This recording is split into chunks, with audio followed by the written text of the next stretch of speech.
Okay, thanks, Justine, and thanks, Paul, for the invitation. I'm going to talk a bit about the essay Justine mentioned, but I'm kind of mashing it up with two others. One of them about technology and what I'm calling the pagan imagination, and one about the idea of disenchantment and the idea that we live in a disenchanted world, and there's sort of controversy about that. But to start, I just want to give us some context. I think some of you might have read a book called The Weirdest People in the World by Joseph Henry. Has anyone heard of that? And even if you haven't read the book, you might have heard people use the acronym WEIRD to describe societies like ours. That is to say, Western, educated, industrialized, rich, relatively, and democratic. And the point of the book is to say that historically and geographically, that's actually quite unusual. And the particular history that we've got, the particular level of development that we've got, and democracy, all these kinds of things have given us a particular outlook in the world that we tend to universalize and think people have always been like that, when he argues in the book, and many people have agreed that that's not quite right, that there is something specific about it. And it's not to say that it's wrong, that to be weird is worse than any traditional way of being anywhere else in the world, but that it is distinctive, and we should acknowledge that. A particular kind of psychology and way of thinking, more individualistic and so on. Another thing about it is that it's much less religious than the rest of the world, either historically or geographically. The modern West is, I would argue, uniquely hospitable to non-belief in God. Where we could discuss this in the discussion. You might want to throw out China as a counterexample. So we could possibly North Korea. I would question, first of all, how atheistic those societies actually are. When you look at the actual population, and I think there's all sorts of folk religion going on in rural China especially. There's also a rise of interest in Christianity, despite the regime. And of course, the official regime is Marxist, but Marxism itself is a product of European civilization. And so I think that's a qualification I would put on it. So it brings us back to the idea that I think atheism is a peculiarly European or Western product. Not to say that other people can't be atheists or atheist Hindus. There's atheists all over the world, but it isn't as normal in other parts of the world as it is here today, and it hasn't been normal in much of the world. There have always been atheist philosophers, I think, or not always, but for a long time you can pick them out. But in terms of what most people believe, I think it's quite unusual. And that brings us to a bit of a paradox, because the weird thesis of Joseph Henry and others suggests that Christianity had quite a role to play in bringing about this weird culture and outlook on life that we have. So it's not an accident. It's not that we happen to stumble on science or something in the 17th or 18th centuries and that changed everything, but that the structures of Christianity actually shapes the way we see the world and ultimately our subjectivity as human beings. And the two examples that he gives are the Catholic Church, the medieval Catholic Church. First of all, insisting that the clergy should be celibate, and ruling out cousin marriage. So interfered with the family in interesting ways and set up something which is different from the rest of the world. And then secondly, with the Reformation, the emphasis on a much more individualistic view of faith. It's been often argued that it paves the way for capitalism. Max Weber talked about the Protestantism and the spirit of capitalism, Protestant work ethic. So hopefully that's a kind of familiar idea.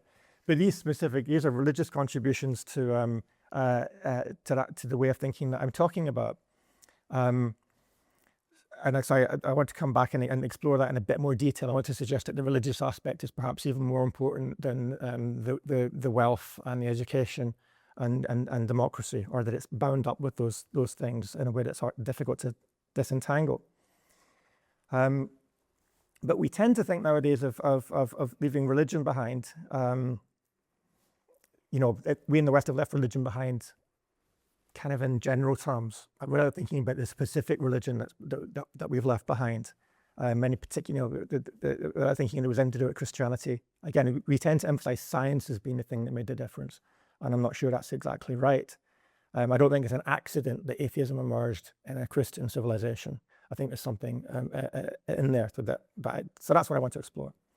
I think the society I'm talking about, these weird Western societies, are perhaps for the first time in history really anywhere, that people could go through life as an atheist without really thinking about it. And that's not to say that atheists don't think about it. There's obviously some deeply thoughtful people who've thought about it to formulate their non-belief in what they do believe. But that, certainly my generation, you could go through life never going to church, never really thinking about it, and just taking it for granted that, no, I don't believe in God. No, none of us believe in God, do we? It's kind of a quirky thing that some people do on a Sunday, or that people from other cultures do. And I think that's interesting, but it means we don't tend to think about religion at all, let alone what's particular about Christianity. And I think Christianity is really weird.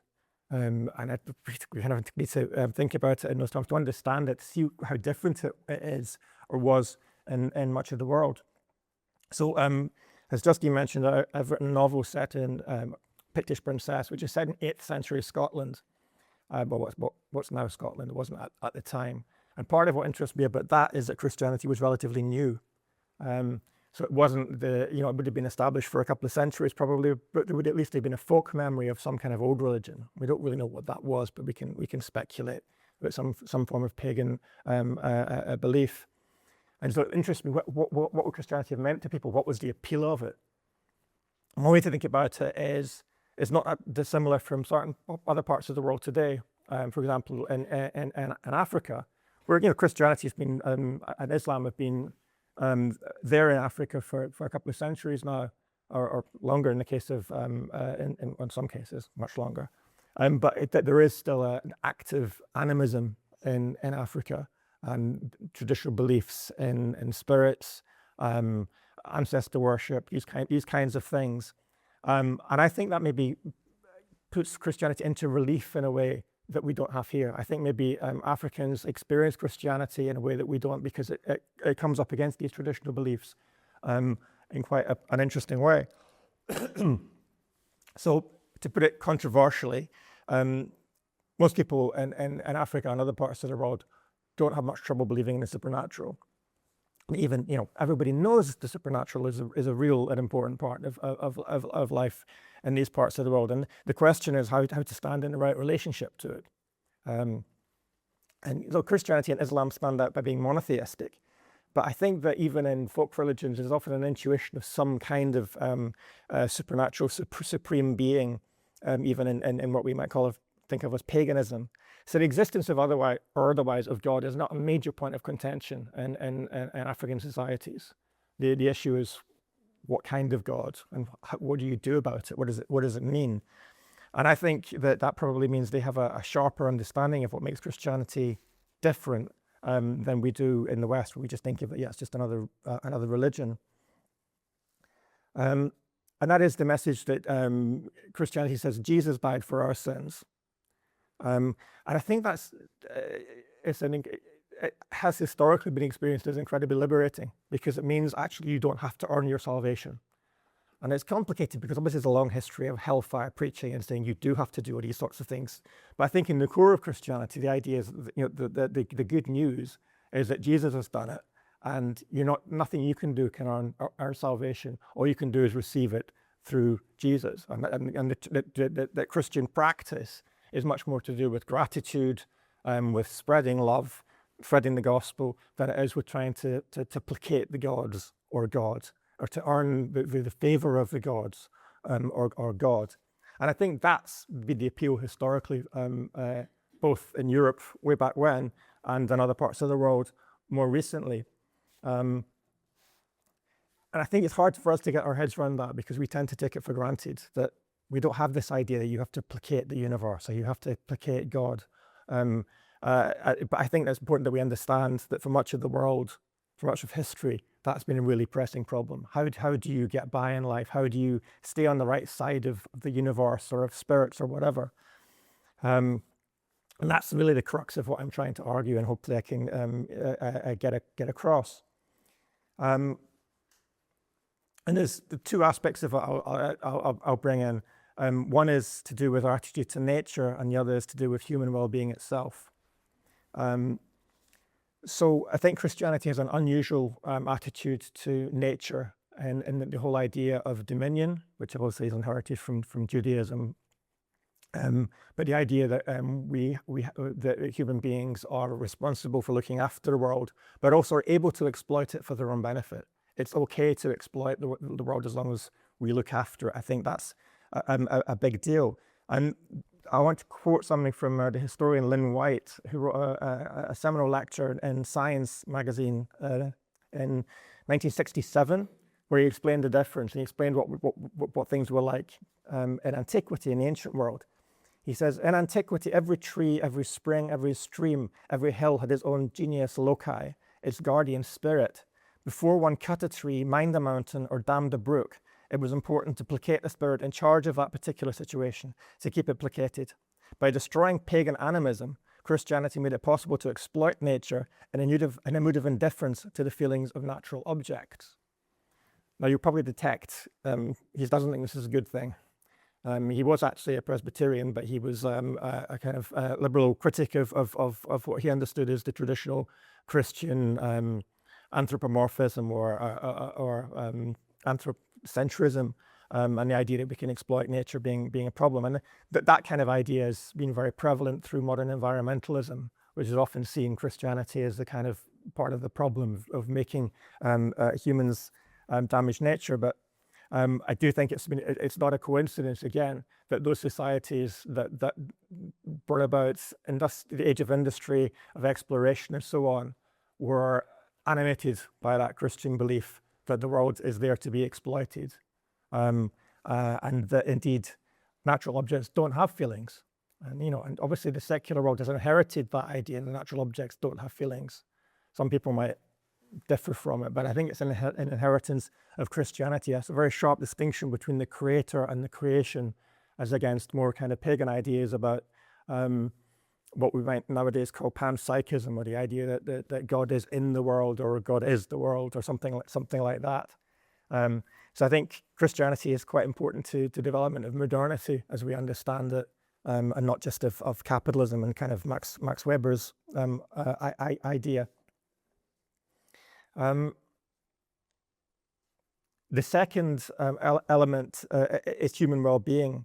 I think, again, it's been taken for granted for most of history and in most of the world that some sort of orientation towards God or the spirits is important for human well-being, to have a happy life, to know how to treat other human beings, to know how to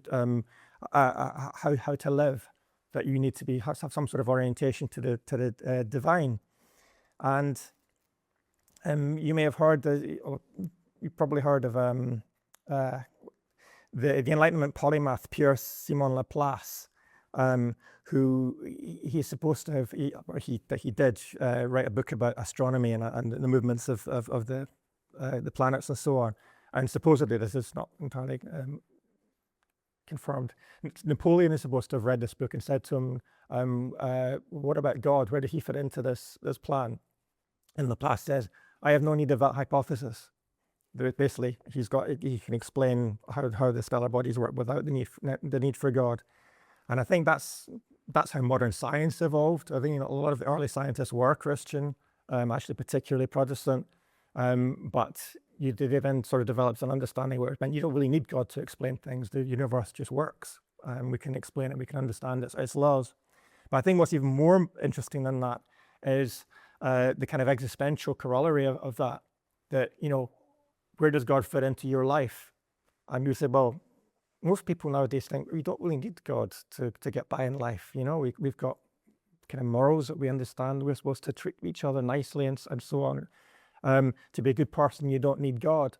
I think that's kind of common sense in 21st century Britain. But again, I think a very new idea that you don't need some kind of orientation to the divine or to God. And I think it's only, that way of thinking is unknown except in post-Christian societies, or societies that have been affected by that post-Christian tradition. So I think, again, we don't really acknowledge that as much as we should.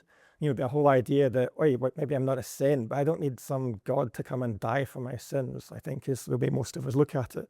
And I think that's new, and maybe that's okay, and we can live with that. But I think we should at least acknowledge that it's new, and that it doesn't seem to have happened in other parts of the world in the same kind of a way. So my argument is that atheism is a product of that Christian civilization I'm talking about, that we got used to spending for generations, you could do science without God, you could do life without God. And people didn't reject, as I say, the early scientists tended to be Christian. British society was officially Christian until quite recently, and it ticked along, through the Reformation kind of sped things up. Again, some people see the Reformation as the beginning of secularization. I think that's reading history backwards, because the Reformation was actually a religious revival. But it certainly did lead to a situation where people felt that God didn't seem to be involved in everyday life. And I think the big break in intellectual terms was really deism and the Enlightenment idea that yes, there's a God, but he's not really involved in how the world operates. He's not really involved in our lives.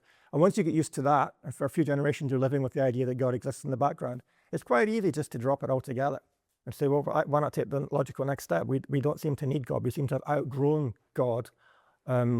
Nietzsche, God is dead. And that doesn't seem to be a problem. And I think that's the account of where we've come to. And that's why, again, I think Christians have a tough time if you say to someone, let me tell you about Jesus. You say, well, yeah, we've all heard that story. It's like, it's not news to me, but it just doesn't seem to hit home. It doesn't seem to have any resonance with people. And for that reason, that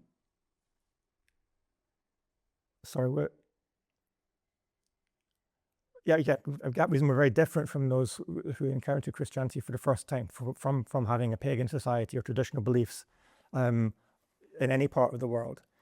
Though sometimes people have said, well, that means that we're basically repaganizing. We're pagan again. And I think it doesn't seem intuitively right, and I think it's wrong generally. And that atheism is clearly not pagan. Now, there are elements that you might think, and again, in modern environmentalism, that reaction against what Christianity did. People have often suggested that the politics of woke is another inheritance of Christianity, or a reaction to the demise of Christianity, something like that. There seems to be some kind of connection, but a yearning for strong morals and so on.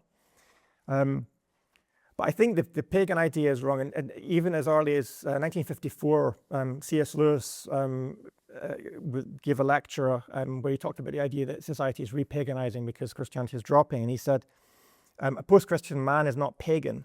You might as well think that a married woman recovers her virginity by divorce. It's kind of a spicy point to make, but I think he's getting at the idea that there's a loss of innocence, that you don't just go back to paganism. And I think, for me, that loss of innocence is this idea of existential freedom, which is now taken for granted. So we don't go back to the idea, well, we better start making sacrifices to the spirits of the river or whatever it is. We just feel like we don't need that anymore. And I think that's an important move. I mean, actually, he goes on some details, quite funny, saying if we were seeing a return to paganism, it might be quite fun. And he imagines the Prime Minister sacrificing a great white bull in Westminster Hall. That would be paganism, and we don't have anything as fun as that. So it's kind of a rather more bleak situation. But so what do we have? I mean, I think many people are still quite happy to say, yeah, okay, so maybe all this is a new way of looking at the world, but it's fine. We'll just go through with it. But I think there are signs of discontent. One is the secularization thesis was that the whole world would gradually come around to this way of thinking and be weird. Now, there's been some evidence of that over the years, but I think it's not really going through in a way that we'd thought. That much of the developing world still clings to religion. Very noticeable that religious communities in Britain, the children and grandchildren of migrants, are not actually switching. I mean, I think there was a time when a lot of Muslims were kind of fading away from it, but that seems not to be the case now. There seems to be an idea, well, we look at secular British society, we don't really like it, we're going to stick with Islam. It seems there's an appeal for that. Some of which is like radical politics, some of which is more just to do with traditional mores and having a sense of morality. But people aren't coming around to the secularization thesis. And again, throughout the world, it really isn't bearing out. So one possibility is we could all become Muslim, which is obviously what the Islamists would like to see. But there's not a lot of evidence, I think, of people from non-Muslim backgrounds coming to that. It's something that's available to people from that particular background, but not really appealing to very many others. There's the politics of woke, perhaps. But again, that's very brittle. Maybe we should discuss that afterwards. There's also another possibility people talk about on the right is a kind of sub-Nietzschean worship of power, and people talk about the kind of I don't know if people have heard of people like Bronze Age pervert, who's an influential person on the American right, and people, people are going back to, we didn't like all this Christianity stuff about love and compassion and looking after weak people. We should just all be as strong as we can, and that kind of thing. That appeals to certain kind of young men, I suppose. But again, I'm not convinced it's really going to go very far. So I just want to throw out the question: will we continue with this kind of post-Christian, atheist, let's not worry about it attitude to the world, or is that going to start troubling more and more people? Not just those in other parts of the world with our religious traditions, but precisely those of us who've grown up in a post-Christian society. And maybe the last thing to throw out there is the issue of artificial intelligence, which I think is really interesting in this regard, because some people are seeing it as a kind of new form of consciousness, or is there something going on here that's could AI have a soul or something like that? Or that's not so much. People talk about consciousness. Is it sentient in a way? I don't know if anyone read Richard Dawkins' I think notorious article where he talked about falling in love with Claude, and he's really gone for it. And I think, as someone like him who doesn't really believe in such a thing as a soul anyway, he's got quite a low view of conscience. And conscience is something that emerges from inanimate matter in some way. It's not that hard to believe then that you could create it from silicon and an AI system. I mean, my intuition is there's a lot more going on in a human consciousness, and I don't really think AI can come out of that, but I'd love to hear what others have to say about it. Brilliant. Thanks, Dolan.